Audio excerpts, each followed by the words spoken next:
दोस्तों, Indian railway finance corporation limited यानी IRFC की बात करें, स्टॉक के अंदर आज हमने फ्लैट क्लोजिंग देखी है। कोई बड़ी गिरावट नहीं हुई, जबकि दूसरी तरफ बाजार में ज़बरदस्त गिरावट थी। उसके बावजूद भी स्टॉक अगर संभल गया है, तो क्या यहाँ पे ये खरीदारी का सही मौका है? यहाँ से जैसे ही बाजार रिकवर होगा, क्या ये बड़ी तेज़ी के साथ आगे बढ़ने को तैयार है? यहाँ पे मार्केट एक्सपर्ट की क्या राय है स्टॉक को लेकर?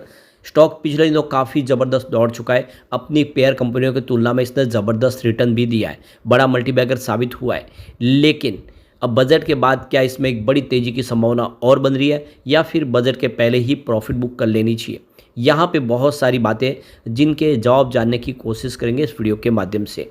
लेकिन फ्रेंड, उससे पहले अगर आप पहली बार हमारे चैनल पे आए तो चैनल को सब्सक्राइब कर दीजिए, एक बेल आइकॉन दबा दीजिए ताकि जब भी नया वीडियो बने पहला नोटिफिकेशन आपको मिले। वीडियो पसंद आए तो लाइक से जरूर कीजिए। चलो फ्रेंड्स, वीडियो स्टार्ट करते हैं। मैं हूँ आपका दोस्त एस बी दवे और हमारे अपने चैनल ऑनलाइन कमाई में आपका बहुत बहुत स्वागत है। तो सबसे पहले बीएसई सेंसेक्स की बात करें तो आज 80,604 के स्तर पे क्लोजिंग देखने को मिली है, जहाँ पे 0.91% की गिरावट थी, यानी 1% के आसपास की गिरावट हुई है।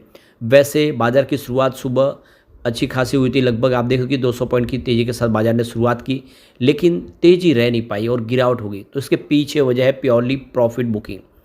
अब कम समय में बहुत ज़बरदस्त बाजार दौड़ चुका है। आपको पता ही होगा कि जिस दिन रिजल्ट आया था, आप देखें उस रिजल्ट के दिन जब पूरे के पूरे नतीजे बीजे के फेवर में नहीं थे, उसके बाद में बाजार में भयंकर गिरावट हुई और बाजार क्रैश कर गया। आप देखो कि 70,000 तक आ गया था बीएसई सेंसेक्स, जो 77,000 के आसपास हुआ करता था। तो 70,000 से जो बाजार ने एक अच्छा खासा बाउंस बैक दिया, तो वहाँ से 10-12 हज़ार पॉइंट की भारी तेज़ी बनी है काफ़ी कम समय में। ऐसे में प्रॉफिट बुकिंग तो बिल्कुल आनी है और वही यहाँ पे हुआ है। अब यहाँ पे जो गिरावट है वो निफ्टी फाइनेंशियल सर्विस में भी थी। 23,596 के स्तर पे 187 पॉइंट की गिरावट थी, यानी 0.79% गिरा निफ्टी फाइनेंशियल सर्विस। उसके बावजूद भी अगर आईएफसी में गिरावट नहीं हुई, तो ये बात का सबूत है कि स्टॉक इस लेवल पे काफ़ी मजबूत है। तो देख सकते कि स्टॉक की शुरुआत तो निगेटिव हुई 201 के आसपास, जबकि बाजार की शुरुआत पॉजिटिव हुई थी। ये स्टॉक में गिरावट हुई, गिरावट के साथ इसने शुरुआत की, लेकिन बाजार जैसे जैसे गिरा ये संभल गया। तो क्लोजिंग कल की 205 के आसपास, ये निगेटिव शुरुआत के बाद आप देखें इंट्राडे में इसने 200 का लो बना दिया, 200 के स्तर को नहीं तोड़ा, ये सबसे अच्छी बात है। और वहाँ से इसने दौड़ लगानी शुरू की, तो 211 का इसने हाई बना दिया और अंत में क्लोजिंग 205 के आसपास रही है, जो कल की क्लोजिंग थी, यानी 0.05% की मामूली सी गिरावट। या यूँ कह सकते हैं कि खाली कहने के लिए, नाम मात्र के लिए रेड है, बाकी ओवरऑल जो कल की क्लोजिंग थी वही के आसपास क्लोजिंग दी है। तो बाजार में 700-800 पॉइंट की भारी गिरावट के बावजूद भी अगर स्टॉक में गिरावट नहीं हुई है, तो ये एक बहुत बड़ा सबूत है और इसके पीछे वजह भी है, बड़े फंड हाउस ने जम के खरीदारी की है इस लेवल पे। अब आप ये देख ही सकते हो, पिछले दिनों इसने 229 का ऑल टाइम हाई बनाया और उस लेवल से अगर आप देखें 211 आज गया, यानी 20 रुपये तक नीचे आए। तो करेक्शन भी इसमें काफ़ी हो चुका है। वॉल्यूम काफ़ी अच्छा बढ़ा। आज देख सकते पिछले एक महीने पहले इसका 10 करोड़ का वॉल्यूम था, 3 करोड़ की डिलीवरी उठाई गई थी। 1 वीक पहले 17 करोड़ का वॉल्यूम हुआ, 4 करोड़ की डिलीवरी उठाई गई थी। और कल 10 करोड़ का वॉल्यूम था, सामने 3 करोड़ का डिलीवरी बेस काम हुआ, लेकिन आज 14 करोड़ का ज़बरदस्त वॉल्यूम हुआ। तो वॉल्यूम में वृद्धि हुई है। अब यहाँ पे देख सकते हो कि जो मार्केट एक्सपर्ट है कि इस समय जो पीएसयू स्टॉक है वो करंटली थोड़े से महंगे दिख रहे हैं और ऐसे में यहाँ पे बड़ी तेज़ी की संभावना नहीं दिख रही है। यहाँ पे थोड़ा सा दबाव देखने को मिल सकता है। तो यहाँ पे जो सपोर्ट 200 का, अगर ये सपोर्ट टूटता है तो फिर 193 से 191 के स्तर पे जाता हुआ स्टॉक दिखाई दे सकता है। तो वेल्थ मिल्स के क्रांति बैठनी का कहना है कि स्टॉक बहुत ज़्यादा दौड़ चुका है और ऐसे में कुछ समय के लिए स्टॉक कंसोलिडेट हो सकता है और बड़े ट्रिगर का इंतजार करेगा। उसके बाद में यहाँ पे फिर पॉजिटिव माहौल बन सकता है। फिलहाल इसमें ठहराव रह सकता है। तो बड़ी तेज़ी के बाद यहाँ पे थोड़ी सी प्रॉफिट बुकिंग की संभावना बिल्कुल बनती है और वैसे इसमें प्रॉफिट बुकिंग आज हुई है और जो निचले लेवल से रिकवर भी स्टॉक हो गया, ये काफ़ी बड़ी एक पॉजिटिव बात है इसके लिए। दूसरी तरफ एंजल वन के ओशो कृष्णन के हिसाब से स्टॉक में इस समय संभावना थोड़ी सी नीचे की तरफ दिखाई दे रही है। स्टॉक बहुत ज़्यादा दौड़ चुका है। ऐसे में आने वाले समय हो सकता है कि स्टॉक की तरफ से जो एक संभावना है वो निगेटिव बने। तो देख सकते हो कि 193 से 191 के आसपास का एक सपोर्ट है, ये टूटेगा तो फिर देख सकते हो कि 175 से 172 के आसपास जाने की संभावना बन जाएगी। और ये देख सकते हो कि ये सपोर्ट जब तक नहीं टूटेगा इसके ऊपर जाने की संभावना भी बनी रहेगी। यहाँ पे तेज़ी बनने के लिए जो इसका ऑल टाइम हाई है 229, उसको पार करना जरूरी है, तभी बड़ी तेज़ी की संभावना बन सकती है। दूसरी तरफ अगर आप देखें तो यहाँ पे रवि सिंह रेलिगर ब्रोकिंग के उनका कहना है कि यहाँ पे स्टॉक के लिए जो प्राइस है लेवल देखें तो वो 205 के आसपास खरीदारी करें तो 220 का टारगेट देखने को मिल सकता है और स्टॉप लॉस इसमें आपको 200 का लगाना है तो खरीदारी करनी है।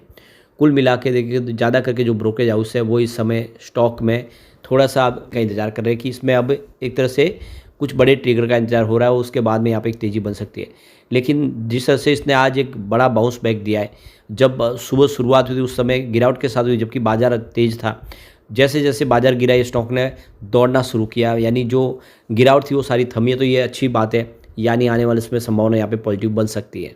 अब यहाँ पे जो सबसे बड़ी बात है कि 23 जुलाई को हमारा बजट आने वाला है और बजट में रेलवे सेक्टर को लेकर बड़े अनाउंसमेंट होंगे ही होंगे, क्योंकि ये सरकार की तरफ से पिछली बार हमने देखा 2 बार सरकार ने हर बार बजट बढ़ाया ही है। इस बार भी रेलवे सेक्टर के लिए बजट बढ़ेगा, तो इसका फ़ायदा रेलवे सेक्टर की कंपनियों को होगा और स्पेशली IRFC को, जो रेलवे इंफ्रा कंपनियों को फाइनेंस प्रोवाइड करने वाली इकलौती कंपनी है। ऐसे में इसकी प्राइस बढ़ने की संभावना बहुत ज़्यादा है। सबसे जो बड़ा इसका प्लस पॉइंट है, इसका खर्च बहुत ही कम है, बहुत ही कम एम्प्लॉयज़ इसमें काम करते हैं। कंपनी में सिर्फ 40 से 50 एम्प्लॉयज़ है और इसकी कॉर्पोरेट ऑफिस भी अगर आप देखें तो सिर्फ दिल्ली में, दूसरे इनके और बहुत सारे ऑफिस वगैरह यहाँ पे नहीं है, खर्च कम है और ऊपर से सरकार इसको टैक्स के दायरे से बाहर रखे हुए। ऐसे में किसी प्रकार का कंपनी टैक्स पे भी नहीं करती और इसीलिए यह स्टॉक वाकई में फंडामेंटली मजबूत है। चलते हैं कुछ बड़ी डील की तरफ जिसकी वजह से ये पूरा वातावरण चेंज हुआ। तो सुबह 9:15 पर 202 की प्राइस से 5,17,000 शेयरों की एक प्रॉफिट बुकिंग हुई। फिर 9:51 पर 207 की प्राइस से 3,55,000 शेयरों की एक प्रॉफिट बुकिंग और हुई, यानी सुबह सुबह बिकवाली शुरू हो गई जबकि बाजार अच्छा था। फिर 10:14 पर 203 की प्राइस से 3,04,000 शेयरों की एक बिकवाली और हुई। तो डील तो बहुत सारी है लेकिन सबको डिस्कस नहीं कर सकते, तो इस वजह से 3 लाख के ऊपर की जो डील है उसी को खाली डिस्कस करें हम। तो सुबह सुबह गिरावट का माहौल बना, लेकिन उसके बाद 11 बजे के बाद सिनेरियो चेंज हुआ। 11 बजे 203 की प्राइस से 3,39,000 शेयरों की एक शानदार खरीदारी हुई। तो फिर उसके बाद 1:39 पर 210 की प्राइस से 5,39,000 शेयरों की एक बड़ी खरीदारी और हुई, यानी किसी बड़े फंड हाउस ने गिरावट का फ़ायदा उठाया और जम के खरीदारी की। उसके बाद 1:40 पर 211 की प्राइस से 3,39,000 शेयरों की एक शानदार खरीदारी और हुई। तो उसके बाद बाजार क्लोज होने के समय 3:07 पर 206 की प्राइस से 3,25,000 शेयरों की एक ज़बरदस्त खरीदारी और हुई। तो ये क्लियरली आप देख सकते हो कि काफ़ी शानदार खरीदारी हुई है। सुबह सुबह जरूर बिकवाली हुई, लेकिन उसके बाद में जो खरीदारी है सारी की सारी डील ये इशारा करिए कि यहाँ पे इस लेवल पे लोग खरीदारी कर रहे हैं, जम के निवेश कर रहे हैं। ऐसे में लॉन्ग टर्म इन्वेस्टर के लिए अच्छा मौका है कि IRFC में निवेश कर लिया जाए। शॉर्ट टर्म इन्वेस्टर थोड़ा सा वेट कर सकते हैं।